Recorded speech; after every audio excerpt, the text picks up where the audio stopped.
Greetings YouTube, I'm Mitch Goth, and today we'll be discussing Ouija boards and their role in paranormal investigating.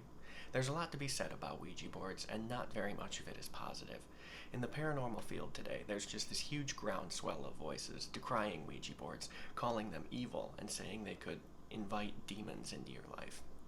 On the other side of things, skeptics balk at Ouija boards, thanks to studies in brain science revealing a potential reason why it is we think Ouija boards work. In short, there's just a barrage of hate from all sides toward these mysterious boards. But I hope by the end of this video, you're able to form your own informed opinion about these controversial boards. So, let's get into it. Chances are, if you are into the paranormal at all, you've seen a Ouija board or you've seen one portrayed in media. And there's good reason for that. Not only does the Ouija board have a controversial history, it's got a long one. The Ouija board that we know today was invented in 1890 and advertised as a spiritual talking board featuring a teardrop-shaped planchette, an alphabet arranged in semicircular rows, a set of numbers, a yes, a no, a goodbye, and of course the name that would stick, Ouija. There are a lot of theories as to where that one-of-a-kind name came about, but the most popular is that the board named itself, or was named by spirits speaking through it, during an early session amongst the inventors. The board, supposedly after being asked what to name it, spelled out the word Ouija and indicated that the word meant good luck, and thus an iconic name was born. Now very little has changed with the board since then.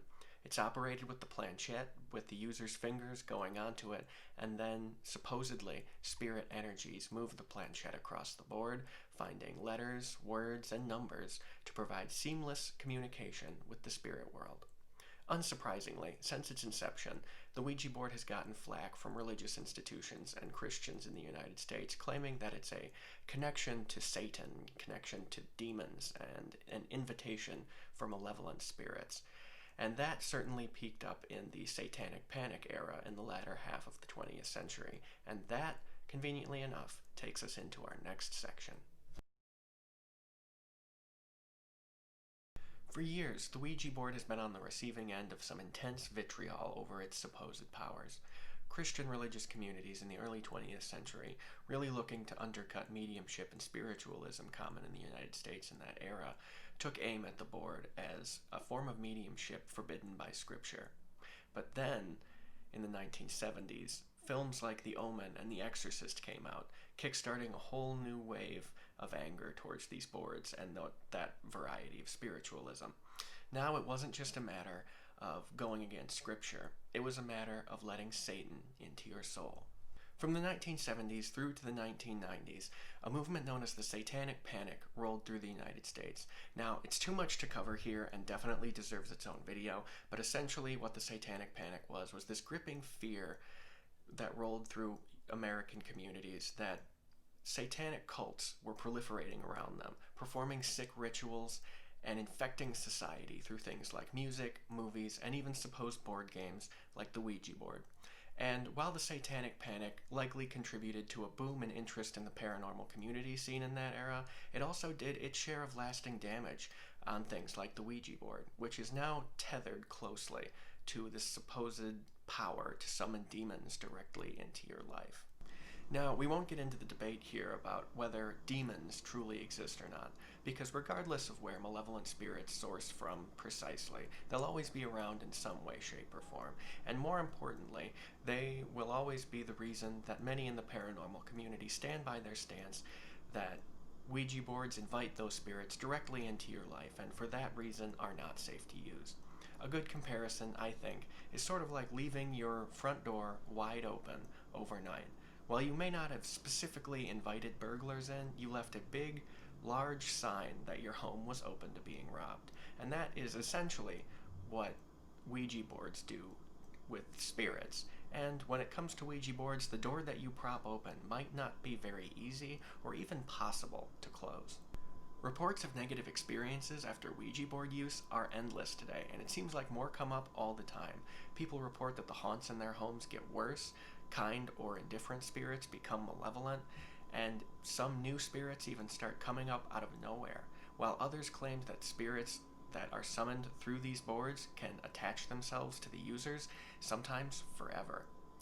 In short, there are many, many voices out there saying that Ouija boards should be avoided at all costs due to these supposedly uncontrollable and immense powers. But, as with many other things, there's a flip side to this coin. Today, you can find Ouija boards sold where they've always been sold, toy stores.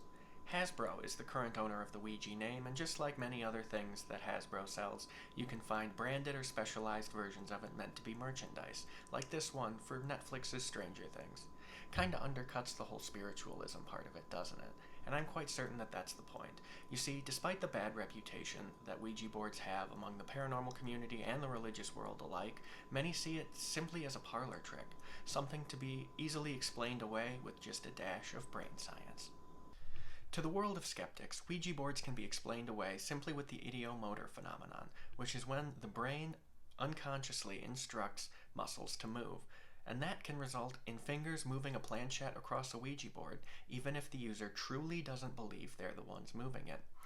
To demonstrate this, people have blindfolded users of Ouija boards and then flipped the boards upside down, and suddenly, without visual stimulus to go off of, nor memories of the character locations on the board to use, spiritual communication suddenly ceases, almost like it was never there at all. The ideomotor effect isn't all that new of a phenomenon. In fact, it predates the Ouija board, being first noted by physicians in the 1850s, and since that time it's become pretty well established science, and it's the reason things like the Ouija board, as well as dowsing rods and pendulums both, can be debunked so easily by skeptics. And essentially it's the reason why something like the Ouija board that supposedly holds so much unbridled power can still be thought of and sold as a novelty. But regardless of who sells it and why and what scientific concepts they put behind it, the culture of the Ouija board is undeniably potent. So many people hate it for so many different reasons, and yet, still, thousands continue to use it every year as a means of spirit communication, despite the supposed risks. I personally don't own a Ouija board, nor do I know anyone who does. At this point in time in the paranormal community, there's just so many other techniques and tools available even to novices that are just seen as better and more safe. Things like EVP recorders, EMF detectors, and ITC devices. Some of those things I may have already made videos about, or videos will be incoming, so make sure to watch out for those. In short, the Ouija board is just seen as pretty not worth it anymore, and there are just better tools and tricks that you can use. So that is my video on the Ouija board. I hope you all enjoyed it, and I look forward to seeing you next time. So until then, stay spooky, my friends. Hey guys, I hope you all enjoyed today's video, and whether you subscribe to Ouija boards being powerful or pointless, you should definitely subscribe to this channel and give this video a like if you haven't already. I've also got Twitter and Facebook links down in the description if you're interested in giving me a follow there. And at the end of this video, I've got a photo reference list for those of you just here for the awesome Ouija board photos. Now, I don't have a sponsor or anything to put an ad here at the end, but what I do have is a new book I wrote that I want to tell you about. It's called Tether, and it's a sci-fi time travel adventure. It's currently available on Amazon, on Kindle, Audible, and in paperback, if you're interested. So, if you're looking for a good read and figured a video about Ouija boards would be a good place to find one, there's a link in the description.